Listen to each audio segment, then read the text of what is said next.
অনেকে জিজ্ঞেস করেন যে ফ্রিজে রাখা যাবে কিনা। জি, কুরবানির গোশত ফ্রিজে রাখা যাবে।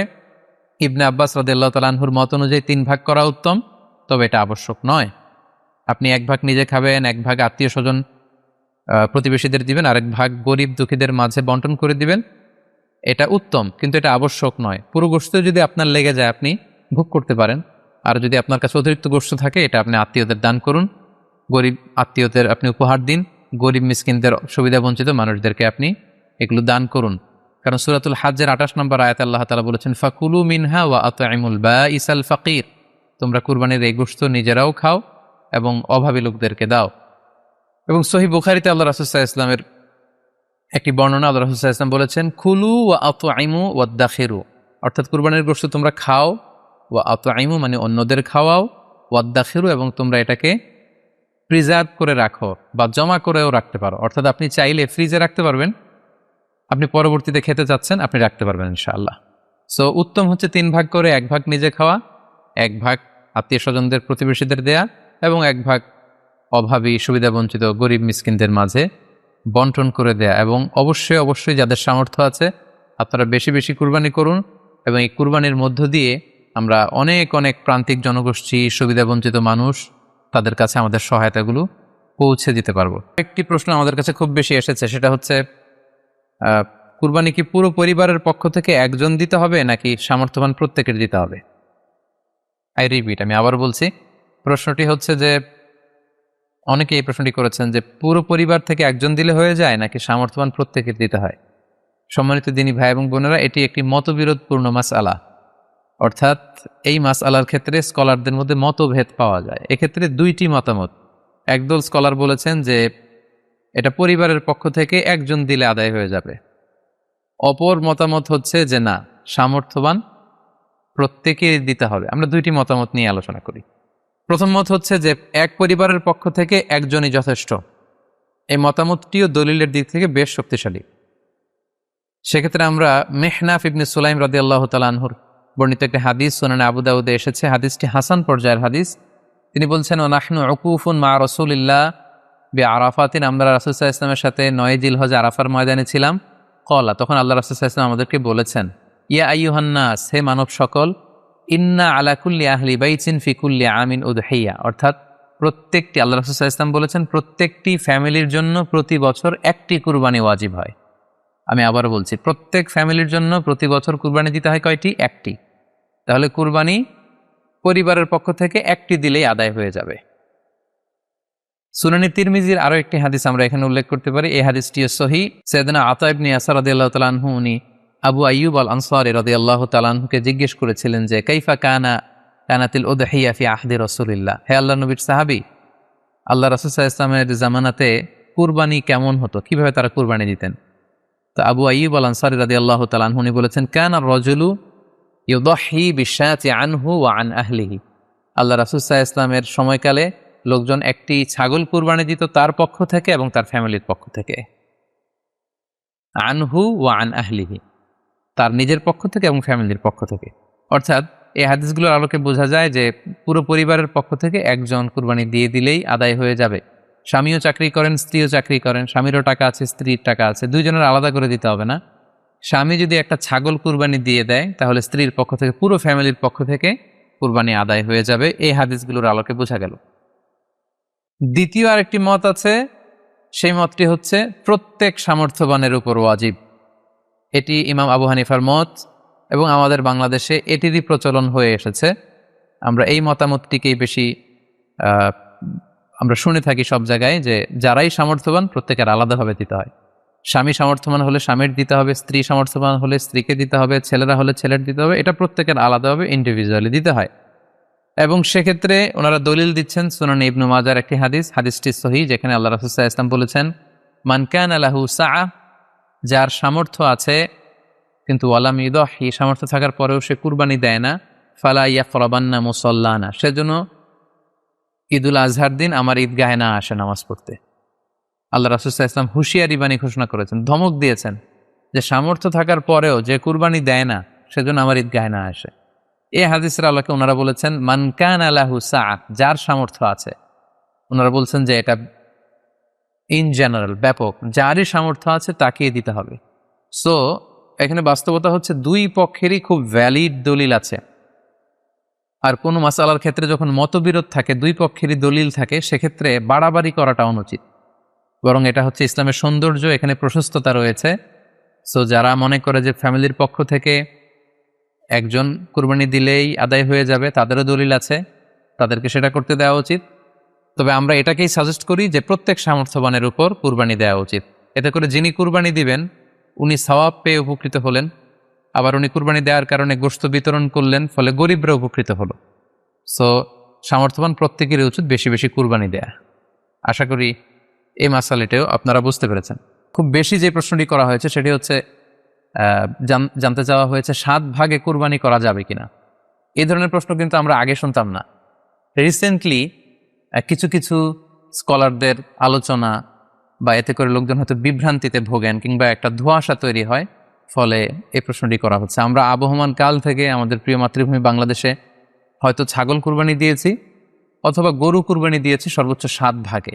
সো এটা আমাদের সবার কাছেই জানা ছিল, এ নিয়ে আগে সংশয় ছিল না। ইদানিংকালে অনেকের মধ্যে এই বিষয়ে সংশয় জেগেছে। কেউ কেউ বলে থাকেন যে ভাগে যদি কুরবানি দেওয়া হয় 7 জনে মিলে, গরুতে বা মহিষে বা উটে, এই ভাগে কুরবানি হবে না, এটা অনেকে বলে থাকেন। এই কথাটি আসলে ঠিক নয়। আপনি যদি ভাগে কুরবানি দিতে চান এটি জায়েজ আছে, এবং একটি উটে বা মহিষে বা গরুতে আপনি সর্বোচ্চ 7টি ভাগে কুরবানি দিতে পারবেন ইনশাআল্লাহ। এ ব্যাপারে সহিহ মুসলিমের একটি হাদিসকে আমরা এখানে উল্লেখ করতে চাই। সাইয়েদনা জাবের রাদিয়াল্লাহু তাআলা আনহু থেকে বর্ণিত, তিনি বলেন, ক্বালা হাজাজনা মা রাসূলিল্লাহি সাল্লাল্লাহু আলাইহি ওয়াসাল্লাম, আমরা আল্লাহর রাসূল সাল্লাল্লাহু আলাইহি ওয়াসাল্লামের সাথে হজ করেছি। ফানাহারনাল বাঈরা আন সাবআ, সেখানে আমরা উট কুরবানি দিয়েছি 7 জনের পক্ষ থেকে। ওয়াল বাকারাতা আন সাবআ, আর আমরা সেখানে গরু কুরবানি দিয়েছি 7 জনের পক্ষ থেকে। খুব সুস্পষ্ট, একটি উটে ওনারা 7 জন অংশগ্রহণ করতেন, একটি গরুতে 7 জন অংশগ্রহণ করতেন। তো এই হাদিসের আলোকে অনেকে বলে থাকেন যে এটি হজের সময়, সফরের সময়, কিন্তু মুকিম অবস্থায় 7 ভাগে দেয়া যায় না। আসলে এই কথাটিও ঠিক নয়, কারণ সুনানে আবু দাউদের আরেকটি হাদিসে এসেছে যেখানে আল্লাহ রাসূল সাল্লাল্লাহু আলাইহি ওয়াসাল্লাম সুস্পষ্ট বলেছেন, সেখানে হজ বা কোনো সফরের উল্লেখ নেই। সেটা হচ্ছে জেনারেল স্টেটমেন্ট, অর্থাৎ আল বাকারাতু আন সাবআ, গরুতে সর্বোচ্চ 7 অংশ দিয়ে কুরবানি দেয়া যায়। ওয়াল জাযুরু আন সাবআ, আর উটের ক্ষেত্রেও সর্বোচ্চ 7 অংশ দিয়ে কুরবানি দেয়া যায়। তো এই হাদিস, দ্বিতীয় যে হাদিসটি উল্লেখ করলাম, এটা হচ্ছে জেনারেল স্টেটমেন্ট। সেখানে সফর মুকিম কোনো কথা বলা হয়নি। ইন জেনারেলি বলা হয়েছে যে উটে 7 ভাগ দেয়া যায়, গরুতে 7 ভাগ দেয়া যায়। সো আমরা যারা ভাগে কুরবানি দিচ্ছি 7 জন মিলে একটি গরু, আপনারা নিঃসন্দেহে সানন্দ চিত্তে নিশ্চিন্তে কুরবানি দিতে পারেন। সহিহ হাদিসের আলোকে এটি সাব্যস্ত, এতে কোনো সমস্যা নেই ইনশাল্লাহ। তবে ভাগে কুরবানিতে কিংবা যৌথ কুরবানিতে কয়েকটি বিষয় আমাদেরকে খেয়াল রাখতে হবে। নাম্বার 1 হচ্ছে নিয়ত। আপনাদের ইন্টেনশনটা ক্লিয়ার হতে হবে। প্রত্যেকেরই যাতে একই ইন্টেনশন থাকে, সবারই যাতে ইন্টেনশন থাকে যে শুধুমাত্র আল্লাহ তাআলার সন্তুষ্টির জন্য আমরা এই কুরবানি দিচ্ছি। এখানে কয়েকজনের যদি ইন্টেনশন থাকে যে আল্লাহর সন্তুষ্টি, অন্যজনের যদি নিয়তে ঝামেলা থাকে, তাহলে কিন্তু কুরবানিটা প্রশ্নবিদ্ধ হয়ে যাচ্ছে। কারণ ইন্নামাল আমালু বিন্নিয়াত, ইয়ানি ইন্নামা সাওয়াবুল আমালি বিন্নিয়াত, সমস্ত কাজের প্রতিদান দেয়া হবে আপনার ইন্টেনশন বা নিয়তের উপর ভিত্তি করে। সো এজন্য যারা খুব বেশি মুখলেস, খুব বেশি মুত্তাকি, তারা অনেক সময় যৌথ কুরবানি দিতে চান না। তাদের সামর্থ্য না থাকলে ছোট একটা ছাগল দিয়ে তারা একাকী কুরবানি দিতে চান। The safe, he want to be in the safer side. কারণ যৌথ কুরবানি দিতে দিতে যে কার মনে কি চিন্তা, কার মনে কি নিয়ত, আমরা কিন্তু কিছু জানি না। সো যদি যৌথ কুরবানি দেন, কুরবানির আগে সবাইকে এটা কনসার্ন করে দেওয়া, রিমাইন্ডার দেওয়া যে ভাই আমাদের এই কুরবানিটা হবে শুধুমাত্র কেবলমাত্র আল্লাহ তাআলা সন্তুষ্টির জন্য, অন্য কোনো নিয়তের জন্য না থাকে, তাহলে কিন্তু আমাদের কুরবানি বরবাদ হয়ে যাবে। এটা হচ্ছে প্রথম কনসার্ন। 2 নম্বর কনসার্ন হচ্ছে হালাল উপার্জন দিয়ে কুরবানি হতে হবে। যৌথ কুরবানিতে কেউ কেউ যদি এমন থাকে যাদের উপার্জন হালাল না, সেই কুরবানি কিন্তু আল্লাহ তাআলার দরবারে কবুল হবে না। সো এটা খুব গুরুত্বপূর্ণ একটা বিষয়। আরেকটা হচ্ছে লৌকিকতা। লৌকিকতা যদি থাকে তাহলেও কুরবানি কবুল হবে না। যৌথ কুরবানিতে কারো যদি এটা থাকে যে আমার গরুটা সবচেয়ে বড়, আমাদের গরুটা এলাকার সবচেয়ে বড় গরু, এবং সবাইকে বলে বেড়াচ্ছে যে এইবারের গরুটা সবচেয়ে বড় হয়েছে, আমার চেয়ে বড় গরু কেউ দিতে পারে না এই এলাকায়।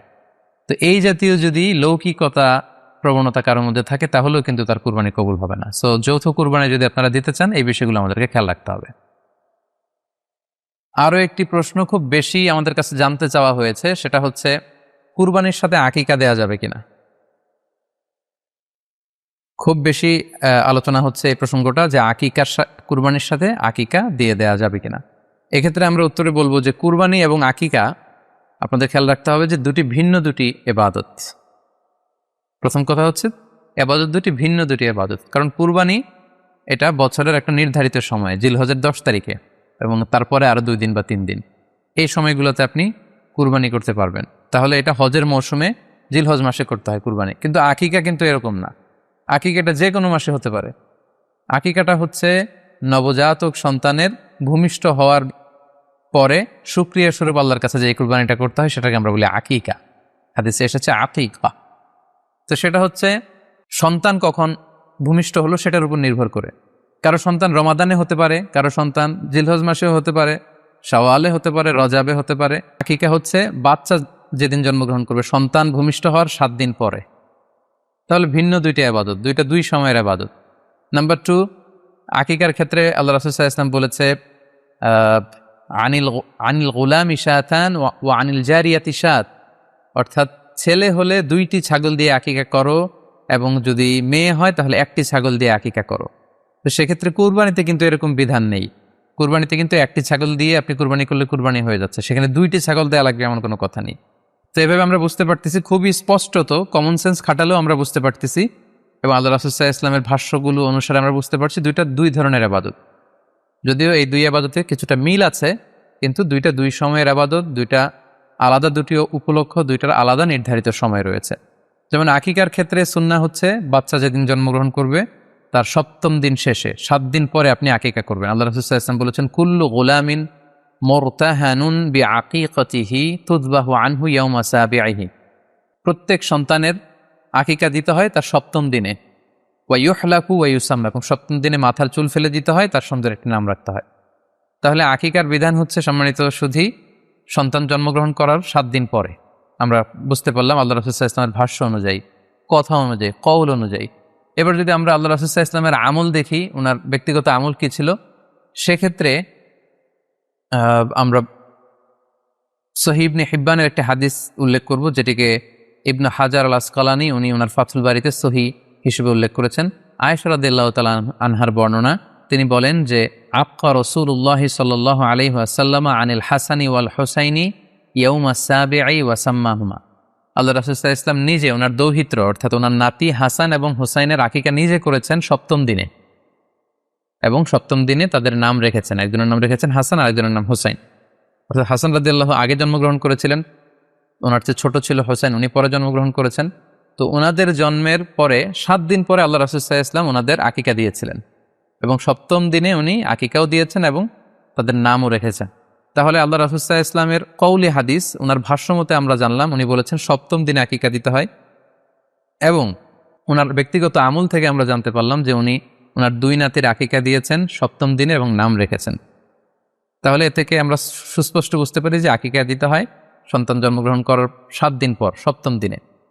যদিও তবারানীতে আরেকটি হাদিস এসেছে যেখানে বলা হয়েছে যে আকিকা 7ম দিনেও দেয়া যায়, 14তম দিনে দেয়া যায়, 21তম দিনে দেয়া যায়। যদি 7ম দিনে কেউ দিতে না পারে কোনো কারণে, তাহলে 14তম দিন, না পারলে 21তম দিন। তাহলে সুস্পষ্টভাবে উল্লেখ আছে যে আকিকার সময়সীমা 7ম দিনের কথা আমাদেরকে বলা হয়েছে। তো সেক্ষেত্রে আপনার সন্তান জন্মগ্রহণ করলে আপনি শুকরিয়া স্বরূপ কুরবানি করবেন, আত্মীয় স্বজনকে খাওয়াবেন, আকিকার গোশত নিজেরাও খাবেন। তো এটা যদি আপনি কুরবানির জন্য রেখে দেন, তাহলে তো সন্তান দুনিয়াতে আসার এই আনন্দটা থাকে না। একজন যখন সন্তান পায়, সে কেমন যেন আকাশের চাঁদ হাতে পায়।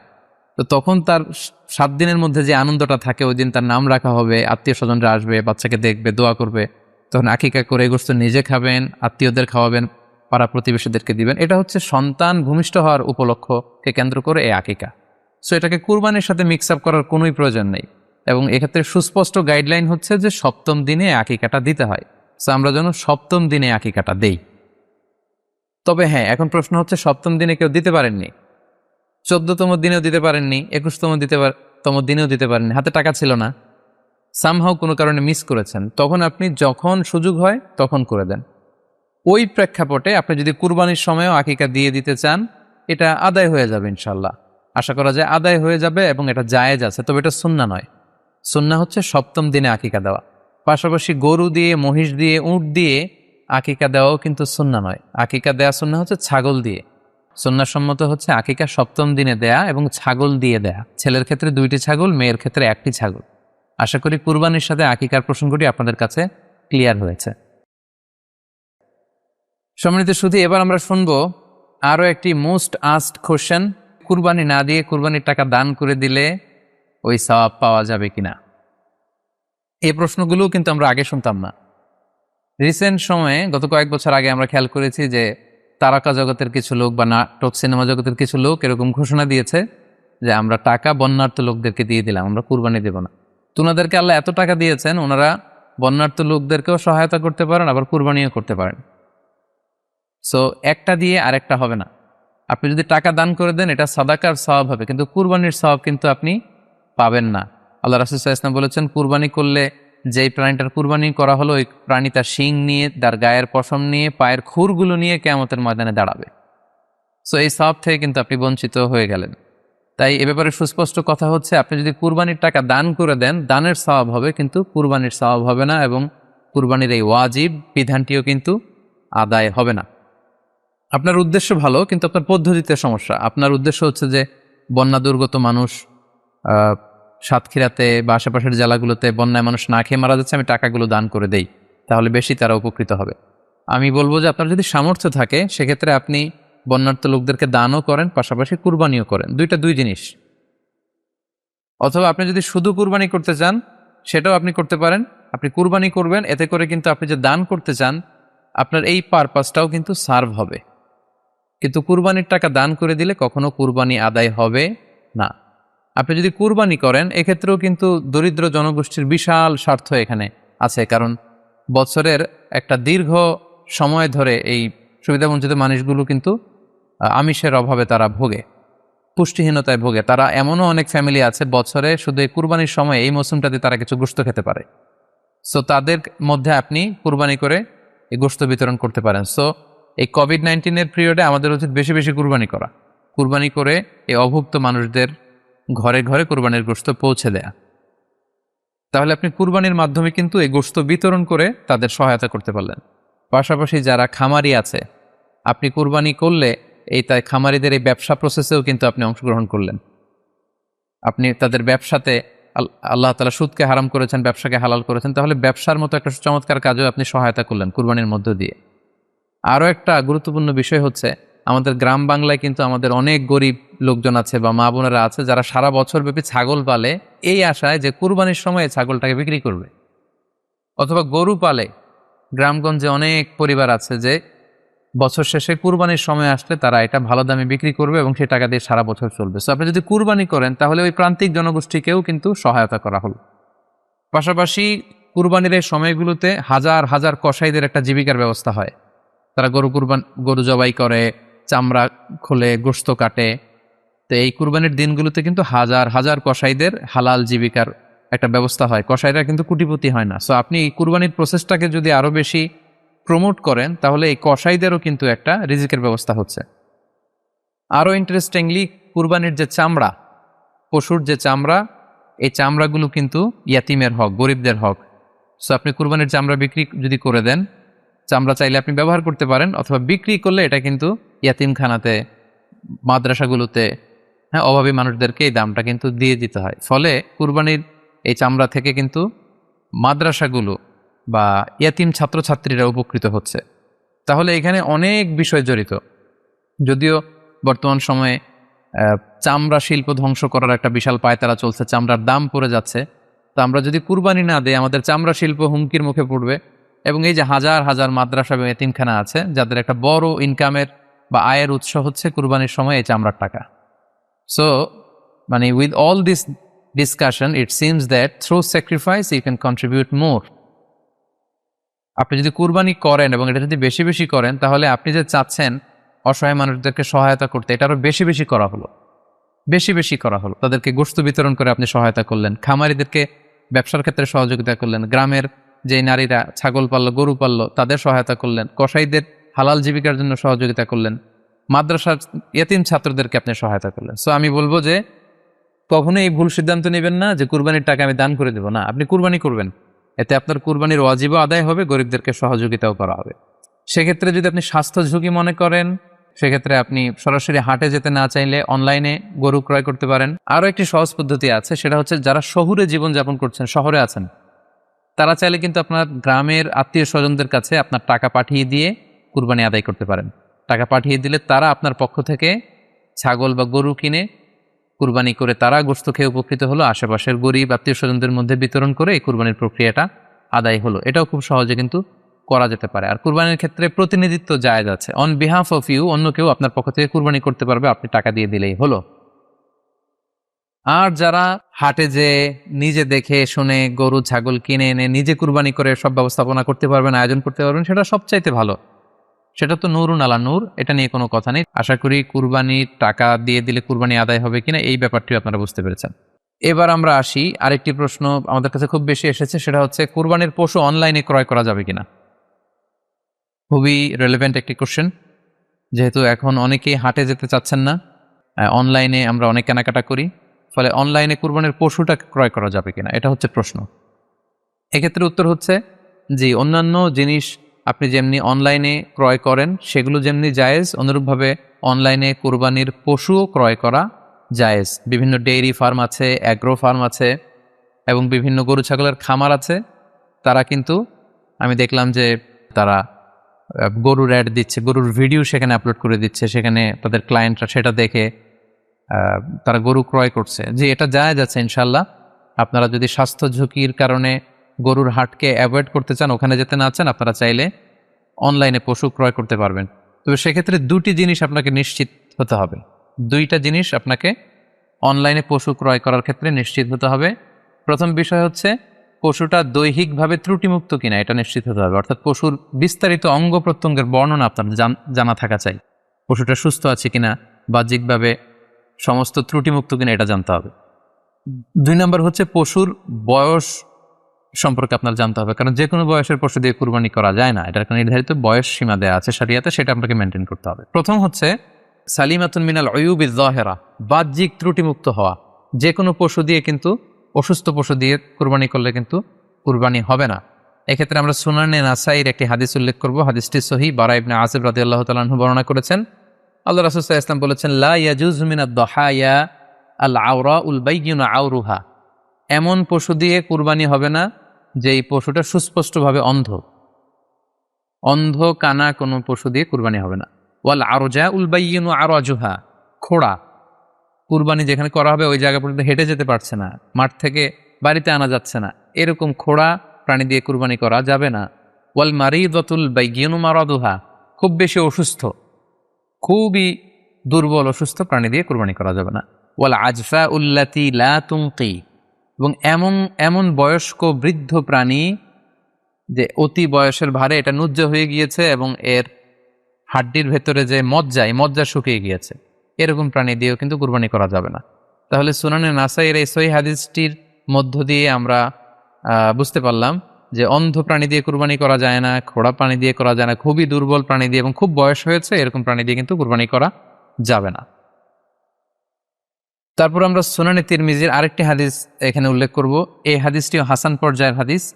বর্ণনাকারী হচ্ছেন আলী রাদিয়াল্লাহু তাআলা আনহু। তিনি বলেন, নাহা রাসূলুল্লাহ সাল্লাল্লাহু আলাইহি সাল্লাম আইয়ুদহা বিআ'দাবিল করনি ওয়াল উযুন, অর্থাৎ আল্লাহ রাসূল সাল্লাল্লাহু আলাইহি ওয়াসাল্লাম শিং ভাঙা এবং কান কাটা এরকম প্রাণী দিয়ে কুরবানি করতে নিষেধ করেছেন। অর্থাৎ ব্রোকেন হর্নস অ্যান্ড ইয়ার্স, কোনো পশুর যদি শিং দুটো ভাঙা থাকে অথবা কান কাটা থাকে, এরকম প্রাণী দিয়ে কুরবানি করলে কুরবানি আদায় হবে না। পশুর কানের ব্যাপারে আরও সুস্পষ্ট হাদিস এসেছে সুনানে তিরমিজিতে, এটিও হাসান পর্যায়ের হাদিস।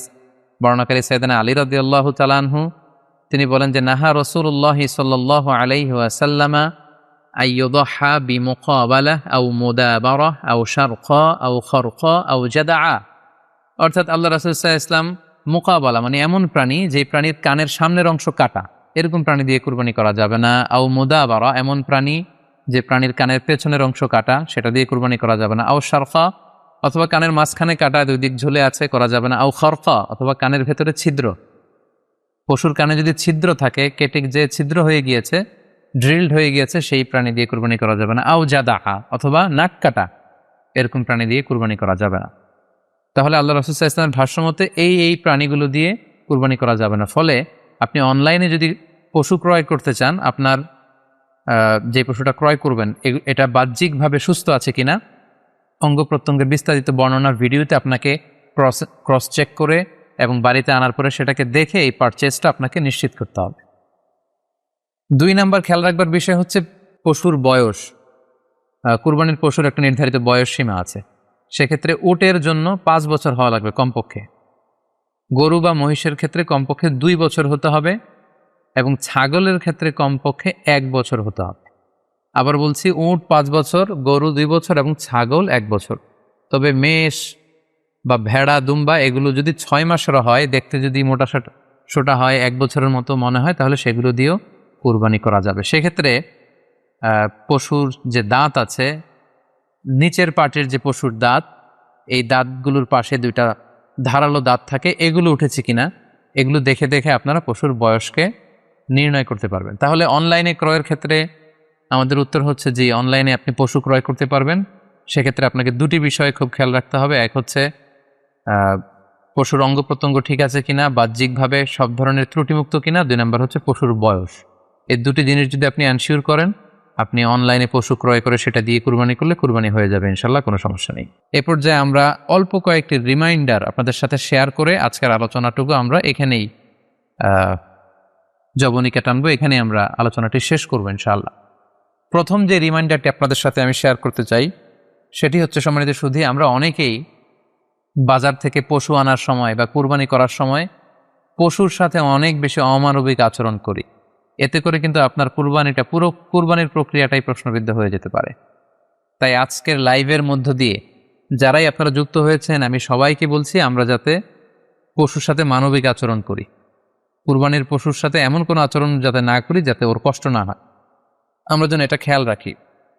বিশেষ করে জবাই করার আগে পশুকে ভালোভাবে রশি দিয়ে বেঁধে নেয়া এবং ছুরিটা, যেই ছুরি দিয়ে জবাই করা হবে সেটা খুব ধারালো থাকা। আল্লাহ রাসূল সাল্লাল্লাহু আলাইহি ওয়াসাল্লাম কিন্তু এই দিক নির্দেশনা আমাদেরকে দিয়েছেন। সুবহানাল্লাহ। ইসলাম যে কতটা চেক অ্যান্ড ব্যালেন্স, কতটা ভারসাম্যপূর্ণ জীবন বিধান। আল্লাহ রাসূল সাল্লাল্লাহু আলাইহি ওয়াসাল্লাম সহিহ মুসলিমের বর্ণনায় তিনি বলছেন, ইযা যাবাহতুম ফাআহসিনু যিবহা, তোমরা যখন জবাই করবে সেখানেও তোমরা ইহসান করো। কেননা আল্লাহ তাআলা সব জায়গায় ইহসানকে অবধারিত করেছেন। আমরা জীবনে যাই করব না কেন সেটা ইহসানের সাথে করতে হবে। তো পশুটাকে কিন্তু আমি জবাই করব, স্লটার করব, আল্লাহ রাসূল সাল্লাল্লাহু আলাইহি ওয়াসাল্লাম বললেন যখন স্লটার করবে, জবাই করবে, তখনও সেটার প্রতি ইহসান করে তোমরা জবাই করো। ওয়া ইযা যাবাহতুম ফাআহসিনু যিবহা, সেক্ষেত্রেও তোমরা সফট হার্টেড হও, সেটাকে ইহসানের সাথে জবাই করো। কিভাবে ইহসানের সাথে জবাই করবে? ওয়ালিউহিদ্দা আহাদুকুম শাফরাতাহু ওয়ালিউরিহ যাবিহাতাহু, তোমরা তোমাদের ছুরিটা খুব বেশি করে ধারালো করে নাও, যাতে করে খুব স্মুথলি স্লটারিংটা হয়ে যায়, খুব স্মুথলি কুরবানিটা তাড়াতাড়ি হয়ে যায়, যাতে প্রাণীটার কষ্ট না হয়। আমরা প্রায়ই আমাদের ব্যাখেয়ালে বা অবহেলাবশত কুরবানির পশু ট্রাক থেকে নামানো, হাট থেকে নিয়ে আসা, এমনভাবে আমরা কুরবানির পশুর সাথে ট্রিট করি, এতে করে কিন্তু অনেক অমানবিক আচরণ আমাদের দ্বারা প্রকাশ পেয়ে যায়। সো আমরা যদিও এটাকে জবাই করব, আমরা যেন ইহসানের সাথে জবাই করি, এই বিষয়টা যেন আমরা খেয়াল রাখি। এটা হচ্ছে প্রথম রিমাইন্ডার। দ্বিতীয় রিমাইন্ডার হচ্ছে, আমাদের দেশে প্রায় এটা ঘটে, জবাই করার পরে অনেক কসাইরা তাড়াতাড়ি এই পশুটার দেহ থেকে প্রাণ বের হয়ে যাওয়ার জন্য ছোট ছুরি দিয়ে জবাই করা প্রাণীটার গলার মধ্যে খোঁচা মারতে থাকে, গলায় বারবার খোঁচা মারতে থাকে। এটা কিন্তু ঠিক না। স্পাইনাল কর্ডে যদি আপনি জবাই করার পরে বারবার খোঁচা মারেন, তাহলে কিন্তু এই প্রাণীটার অপমৃত্যু হতে পারে, অর্থাৎ এটা স্বাভাবিক কোনো মৃত্যু নয়। স্বাভাবিক মৃত্যু হচ্ছে জবাই করে দেয়া, এবং ইসলাম এটাকে আমাদের জন্য বৈধ করেছেন। আমরা জানি যে পাশ্চাত্যে গরুর মাথায় বুলেট মারা হয়, অথবা ইলেকট্রিক্যাল শক দিয়ে ওটাকে হত্যা করা হয়, অথবা ভারী কোনো লোহার হাতুড়ি দিয়ে গরুর মাথায় আঘাত করে সেটাকে মারা হয়। কিন্তু ইসলাম এগুলোকে নিষেধ করেছে। ইসলামের বিধান হচ্ছে স্লটারিং করা, আপনি জবাই করে দিবেন। সেক্ষেত্রে আমার মনে হয় 10 থেকে 15 মিনিট যদি আমরা একটু ওয়েট করি, গরুর দেহ থেকে সবগুলো রক্ত কিন্তু বের হয়ে যাবে, ফলে এটার গোশতটা উপাদেয় হবে আমাদের জন্য। কিন্তু আমরা যদি তাড়াহুড়ো করে, বিশেষ করে অনেক কসাই ভাইরা রুহটা যাতে তাড়াতাড়ি বের হয়ে যায়, প্রাণটা যাতে তাড়াতাড়ি বের হয়ে যায়, জবাইয়ের পরে আবার ছোট ছুরি দিয়ে স্পাইনাল কর্ডে খোঁচা মারতে থাকে, এটা কিন্তু ঠিক না। এতে করে যেটা হয়, এটা স্বাভাবিক মৃত্যু হয় না, বরং অপমৃত্যু হয়ে থাকে।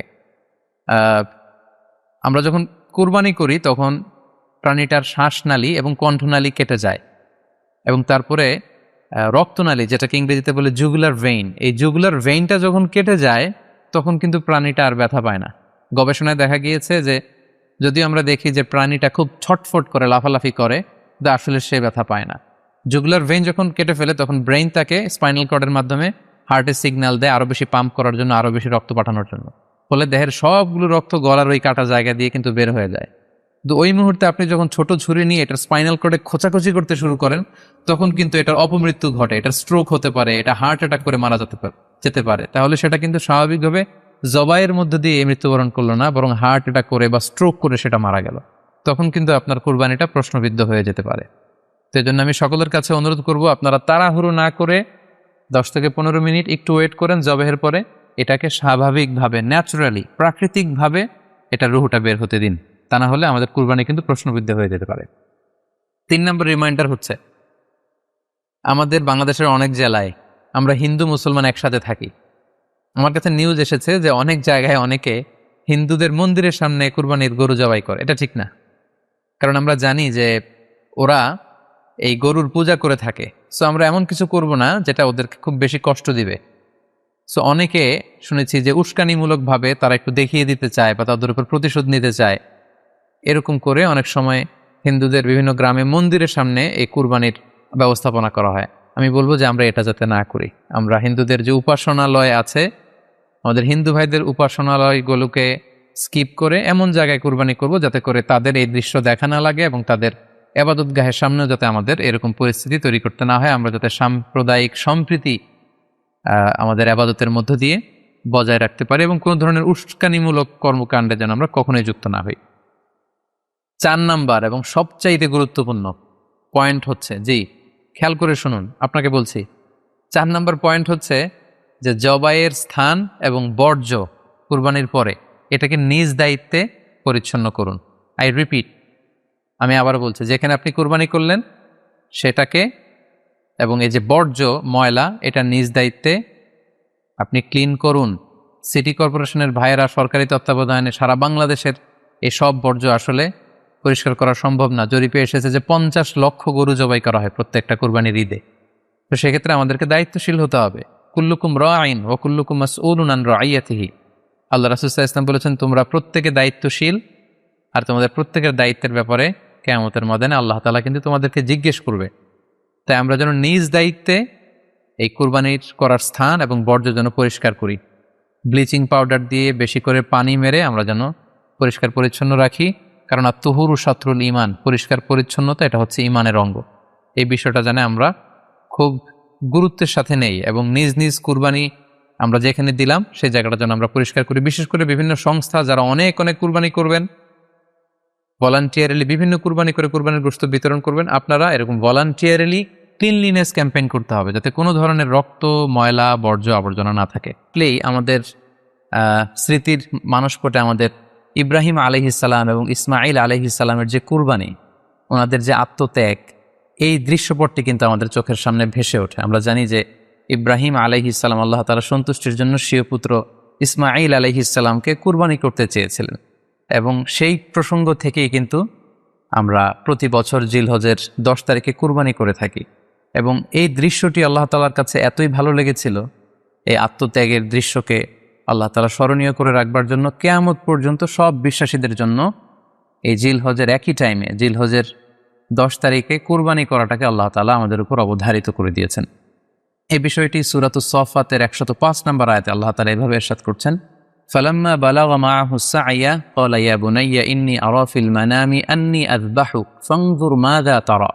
যখন একটু বড় হলেন, বাবার সাথে হাঁটতে পারেন, দৌড়াদৌড়ি করতে পারেন, ঠিক তখন ইব্রাহিম আলাইহিসসালাম স্বপ্নে দেখলেন যে তিনি ইসমাইল আলাইহিসসালামকে কুরবানি করছেন এবং স্বপ্ন দেখেই তিনি সরাসরি ছেলের সাথে কনসালটেশনে গেলেন, পরামর্শ করলেন যে বাবা, আমি তো স্বপ্নে দেখেছি যে আমি তোমাকে কুরবানি করছি, ফানজুর মাযা তারা, what do you think about it, what's your opinion about it, তোমার মতামত কি সেটা তুমি আমাকে বলো। তখন সাইয়েদনা ইসমাইল আলাইহিসসালাম অত্যন্ত সাহসিকতার সাথে বলিষ্ঠ একটি জবাব দিয়েছিলেন, সেটাও আল্লাহ তাআলা কোরআনে সরাসরি কোট করেছেন। তিনি বলেছিলেন, ক্বালা ইয়া আবাতি ফাআল মা তু'মার সাতাজিদুনি ইনশাআল্লাহু মিনাস সাবিরিন। অর্থাৎ হে আমার সম্মানিত পিতা, আপনি যেমনটি স্বপ্নে দেখেছেন, আল্লাহ তাআলা আপনাকে যেমন আদেশ করেছে আপনি ঠিক তেমনটিই করুন। আপনি ভয় পাবেন না, ইনশাআল্লাহ আপনি আমাকে ধৈর্যশীলদের অন্তর্ভুক্ত পাবেন। সাইয়েদনা ইসমাঈল আলাইহিস সালাম ছোট্ট শিশু, তিনি যখন শুনলেন যে বাবা তাকে কুরবানি করবে, জবাই করবে, তার প্রত্যুত্তরে তিনি বলেছিলেন, বাবা আমি ভয় পাচ্ছি না, আমি আপনাকে নিয়ে চিন্তিত, আপনি ভয় পাবেন না, বরং আপনি যা আদিষ্ট হয়েছেন আপনি তাই করেন। কারণ নবীরা যখন স্বপ্নে কিছু দেখে সেটা সাধারণ মানুষের মতো স্বপ্ন নয়, সেটা ওহী, সেটা আল্লাহর পক্ষ থেকে আদেশ। তো আপনি আমাকে ধৈর্যশীল পাবেন, আপনি ভয় পাবেন না। সাইয়েদনা ইব্রাহিম আলাইহিস সালাম ইসমাঈল আলাইহিস সালামকে কুরবানি করতে শুরু করলেন, জবাই করতে শুরু করলেন। আল্লাহ তাআলার কাছে এই দৃশ্যটি এত ভালো লাগলো, আল্লাহ তাআলা সাইয়েদনা জিবরাইল আলাইহিস সালামকে দিয়ে জান্নাত থেকে একটি বকরি বা মেষ পাঠিয়ে দিলেন। সাইয়েদনা ইসমাঈল আলাইহিস সালামকে ছুরির নিচ থেকে সরিয়ে ফেলা হলো, আর সেখানে ইসমাঈল আলাইহিস সালামের পরিবর্তে একটি জান্নাত থেকে আনা বকরি বা ছাগলকে সেখানে কুরবানি করা হলো। আল্লাহ তাআলা বললেন, কদ সাদ্দাকতা রুইয়া, ইব্রাহিম তুমি তো তোমার স্বপ্নকে সত্যায়ন করেছো, বাস্তবে রূপান্তরিত করেছো, তুমি তো এই কঠিন পরীক্ষায় সফলতার সাথে উত্তীর্ণ হয়েছ। সাইয়েদনা ইব্রাহিম আলাইহিস সালাম পরীক্ষায় উত্তীর্ণ হলেন এবং বাপ বেটার এই দৃশ্যায়নটি আল্লাহ তাআলার কাছে এত ভালো লেগেছে, আরশের উপর থেকে আল্লাহ তাআলা এত পছন্দ করেছেন ওনাদের স্যাক্রিফাইসকে, কুরবানিকে, কিয়ামত পর্যন্ত আমরাও যাতে কুরবানি করি আল্লাহ তাআলা আমাদের জন্য এটাকে অবধারিত করে দিয়েছেন। সম্মানিত শুধু এখানে আমাদের জন্য সবচেয়ে বড় যে শিক্ষণীয় বিষয় সেটি হচ্ছে সাইয়েদনা ইব্রাহিম আলাইহিস সালামের ঔরসে যখন ইসমাঈল আলাইহিস সালাম আসে তখন তাফসীর এসেছে ইব্রাহিম আলাইহিস সালামের বয়স ছিল 86 বছর। Could you imagine that? 86 বছর বয়সে যখন একটা সন্তান আল্লাহ তাআলা ওনাকে দান করলেন, আল্লাহ তাআলা বললেন যে সেই সন্তানকে তুমি জবাই করো। আমরা অনেক দম্পতির কথা জানি, তাদের সন্তান হয় না, 15 বছর, 20 বছর, 25 বছর পর অনেক সময় তাদের সন্তান হয়। সেই সন্তানটাকে তারা কত পছন্দ করে, সেই বাচ্চাটাকে তারা কত আদর করে। তো 86 বছর বয়সে আল্লাহ তাআলা ইসমাঈল আলাইহিস সালামকে দান করেছিলেন। এই আদরের সন্তানটাকে আল্লাহ তাআলা বললেন তুমি কুরবানি করো। কারণ এই বয়স্ক অবস্থায় যখন ইব্রাহিম আলাইহিস সালাম ইসমাঈল আলাইহিস সালামকে পেয়েছিলেন তখন তিনি হৃদয়টাকে উজাড় করে দিয়ে নিজের ছেলেটাকে ভালোবাসতে শুরু করলেন এবং হৃদয়ের ভালোবাসার জায়গাটার মধ্যে যে সিংহাসন, সেই সিংহাসনে তিনি ইসমাঈলকে বসিয়েছিলেন। আল্লাহ তাআলা চেয়েছিলেন যে ইসমাঈলকে সেখান থেকে সরিয়ে ওই ভালোবাসার সিংহাসনের জায়গাটাতে তুমি যেন আল্লাহ তাআলাকে স্থান দাও, এবং সেই পরীক্ষাটাই তিনি বেসিক্যালি সাইয়েদনা ইব্রাহিম আলাইহিস সালামের কাছ থেকে করেছিলেন এবং সেই পরীক্ষায় সাইয়েদনা ইব্রাহিম আলাইহিস সালাম সফলতার সাথে উত্তীর্ণ হয়েছিলেন। অর্থাৎ আল্লাহ চেয়েছিলেন যে তোমার হৃদয়ের ভালোবাসার সবচাইতে বড় জায়গাটা হচ্ছে ইসমাঈলের, তোমার পুরো হৃদয়টা জুড়ে আছে ইসমাঈল। আমি চাই তুমি আমার সন্তুষ্টির জন্য এই ইসমাঈলকে বিলিয়ে দাও, এই ইসমাঈলকে কুরবানি করে দাও। সম্মানিত শুধু এই স্টোরিটা থেকে আমাদের জন্য শিক্ষা হচ্ছে যে সাইয়েদনা ইব্রাহিম আলাইহিস সালামের হৃদয়ের সবচাইতে পছন্দনীয় বিষয়টা ছিল ইসমাঈল। তিনি ইসমাঈল আলাইহিস সালামকে, নিজের ছেলেকে বেশি পছন্দ করতেন। ইব্রাহিম আলাইহিস সালামের হৃদয়ে যেমনি ইসমাঈল ছিল, আমাদের প্রত্যেকের হৃদয়ে কিন্তু এরকম এক একটা ইসমাঈল আছে, কল্পিত ইসমাঈল, রূপক ইসমাঈল। আমাদের কারো হৃদয়ের ইসমাঈল হচ্ছে আমাদের টাকা পয়সা, আমাদের কারো হৃদয়ের ইসমাঈল হচ্ছে আমার ব্যাংক ব্যালেন্স, আমাদের কারো হৃদয়ের ইসমাঈল হচ্ছে আমার দামি গাড়ি, হচ্ছে আমাদের যশ, খ্যাতি, আমাদের ক্ষমতা, প্রতিপত্তি, এগুলো। আল্লাহ তাআলা চান আমাদের প্রত্যেকের যার যার হৃদয়ের ইসমাঈল যেটা, সেটাকে আমরা আল্লাহ তাআলার সন্তুষ্টির জন্য উৎসর্গ করতে পারবো কিনা, আল্লাহ তাআলার খুশির জন্য, সেরেফ শুধুমাত্র আল্লাহ তাআলার জন্য আমার হৃদয়ের ইসমাঈলটাকে আমি স্যাক্রিফাইস করতে পারবো কিনা। এই শিক্ষাটা দেওয়ার জন্যই বেসিক্যালি আল্লাহ তাআলা এই কুরবানিকে আমাদের জন্য প্রেসক্রাইব করেছেন। আল্লাহ তাআলা চান যে আমাদের হৃদয়ের পুরো জায়গাটা জুড়ে যেন আল্লাহ তাআলার সন্তুষ্টি, আল্লাহ তাআলার ভালোবাসা, আল্লাহকে যে আমরা ফিল করি, আল্লাহকে যে আমরা ভয় পাই, সেই জায়গাটাতে যেন আমরা আল্লাহ তাআলাকে রাখতে পারি। এটাই মূলত আল্লাহ তাআলা আমাদের কাছ থেকে চান, এবং আমাদের জীবনের সব কাজগুলোই হবে শুধুমাত্র কেবলমাত্র আল্লাহ তাআলার সন্তুষ্টির জন্য। এজন্য বিশ্বনবী সাল্লাল্লাহু আলাইহি ওয়াসাল্লামকে কিন্তু আল্লাহ রাব্বুল আলামিন শিখিয়ে দিয়েছেন যে কুল ইন্না সলাতি ওয়া নুসুকি ওয়া মাহইয়ায়া ওয়া মামাতি লিল্লাহি রাব্বিল আলামিন। হে নবী আপনি বলুন যে আমার নামাজ, আমার কুরবানি, আমার জীবন, আমার মরণ সবটাই তো আল্লাহর জন্য। তাই আমাদের হৃদয়ে যদি আমরা আল্লাহকে স্থান দিতে পারি, আমাদের সব কিছু, সাইয়েদনা ইব্রাহিম আলাইহিস সালাম যেমনি নিজের প্রিয় পুত্র সন্তানকে কুরবানি করেছিলেন, ঠিক তেমনিভাবে আমাদের হৃদয়ের ইসমাঈলটাকেও যদি আমরা আল্লাহ সন্তুষ্টির জন্য স্যাক্রিফাইস করতে পারি, কুরবানি করতে পারি, তাহলেই কিন্তু এই কুরবানির শিক্ষাটা আমাদের জন্য বাস্তবায়িত হবে বা সফল হবে। এবং এই শিক্ষাটা দেওয়ার জন্য আল্লাহ তাআলা এই কুরবানির বিধানকে আমাদের জন্য জারি করেছেন, যে আমাদের হৃদয়ে শুধু আল্লাহ তাআলার ভয় থাকবে। এবং এই যে আমরা কুরবানি করবে, কুরবানির রক্ত, গোশত, চামড়া কোনোটাই কিন্তু আল্লাহ তাআলার কাছে পৌঁছে না, পৌঁছে হচ্ছে আমাদের হৃদয়ের ভয়, তাকওয়াটা আল্লাহ তাআলার কাছে পৌঁছে। সূরাতুল হাজ্জের 37 নম্বর আয়াতে আল্লাহ বলছেন, লা ইয়ানালাল্লাহা লুহুমুহা ওয়ালা দিমাউহা ওয়ালাকি ইয়ানালুহুত তাকওয়া মিনকুম। এই কুরবানির রক্ত, কুরবানির গোশত এগুলো তো আল্লাহর কাছে পৌঁছে না, আল্লাহর কাছে পৌঁছে হচ্ছে তোমাদের তাকওয়া।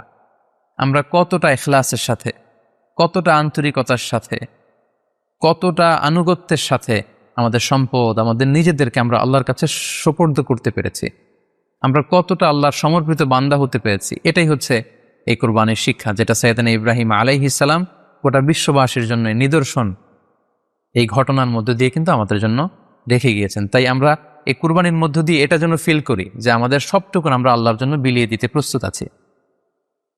সম্মানিত, শুধু এই কুরবানির দিনে ইয়াউমুন নাহারে বা 10 জিলহজে আমরা যে কুরবানি উদযাপন করব, ঈদুল আজহা উদযাপন করব, এই দিনের সবচাইতে প্রিয় আমল হচ্ছে আল্লাহ তাআলার কাছে পশু জবাই করে, যেটা আমরা বলেছি ইব্রাহিম আলাইহিস সালামের সেই ঘটনার, সেই দৃশ্যায়নের পুনরাবৃত্তি আল্লাহ তাআলা সেটা দেখতে চান। আমরা পশু জবাই করে রক্ত প্রবাহিত করে দেয়া, এটা আল্লাহ তাআলার কাছে খুবই পছন্দনীয়। আয়েশা রাদিয়াল্লাহু তাআলা আনহা থেকে বর্ণিত, তিনি বলেন, আন্না রাসূলুল্লাহ সাল্লাল্লাহু আলাইহি ওয়াসাল্লাম ক্বাল, আল্লাহ রাসূল সাল্লাল্লাহু আলাইহি ওয়াসাল্লাম বলেছেন, মা আমিলা আদামিয়ুন মিন আমালিন ইয়াউমান নাহার আহাব্বা ইলাল্লাহি মিন ইহরাকিদ দাম। অর্থাৎ ইয়াউমুন নাহারে 10 জিলহজে পশু কুরবানি দিয়ে সে পশুর রক্ত প্রবাহিত করে দেওয়ার চেয়ে শ্রেষ্ঠ কোনো আমল আল্লাহর কাছে হতে পারে না, এর চেয়ে কোনো প্রিয় আমল আল্লাহর কাছে নেই। তার মানে কুরবানির দিনে সবচাইতে প্রিয় আমল, আল্লাহর কাছে পছন্দনীয় আমল হচ্ছে কুরবানি করা। তাই আমাদের যাদের সাধ্য আছে আমরা যেন বেশি বেশি কুরবানি করি। কুরবানিকে আল্লাহ তাআলা আমাদের উপর আবশ্যক করেছেন। কুরবানির হুকুম সম্পর্কে যদি বলি তাহলে বলবো যে এটা ওয়াজিব হানাফি স্কুল অফ থট অনুযায়ী, কিন্তু অন্যান্য মাযহাবে এটাকে সুন্নাতে মুআক্কাদা বলা হয়েছে। মেজরিটি স্কলাররা, জুমহুরুল ফুকাহা, ইমাম শাফিঈ, আহমদ এবং ইমাম মালিকদের মতে, তাদের মতে এটা হচ্ছে সুন্নাতে মুআক্কাদা। কিন্তু হানাফি মাযহাবে এই কুরবানি করা হচ্ছে ওয়াজিব। যেহেতু আমরা আমাদের বাংলাদেশে বেশিরভাগই হচ্ছে হানাফি মাযহাবের অনুসারী, সো এটা কিন্তু আমাদের জন্য অবধারিত। যাদেরকে আল্লাহ তাআলা সম্পদ দিয়েছেন, টাকা পয়সার মালিক বানিয়েছেন, স্বাবলম্বী করেছেন, আমাদের প্রত্যেকের উপর কিন্তু এই কোরবানি করাটা ওয়াজিব। সম্মানিত সুধী, আপনাদের সবাইকে আবারও শুকরিয়া জানাই, আপনাদের সবাইকে আবারও আন্তরিক শুভেচ্ছা এবং অভিনন্দন। আমরা কামনা করি যে আল্লাহ তাআলার কাছে আমরা ফরিয়াদ করি জিলহজ মাসের প্রথম 10 দিনের যে বারাকা, রাহমা, আমরা যেন নফল ইবাদত করে করে বেশি বেশি তাকবীর তাহলিল দিয়ে এই দিনগুলো যেন মুখরিত রাখতে পারি, বেশি বেশি নফল ইবাদত করতে পারি, নফল রোজা রাখতে পারি। বিশেষ করে অবশ্যই আরাফার দিনের রোজা যাতে আমরা মিস না করি। গোটা মুসলিম উম্মার জন্য আমরা দোয়া করি যে এই ঈদুল আজহার উৎসব যাতে আমরা ভাব গাম্ভীর্যের সাথে ইবাদতের মধ্য দিয়ে, আনন্দ উৎসবের মধ্য দিয়ে পালন করতে পারি। আপনাদের সবার জন্য আমি দোয়া করছি, আমি নিজেও আপনাদের সবার কাছে দোয়া চাই।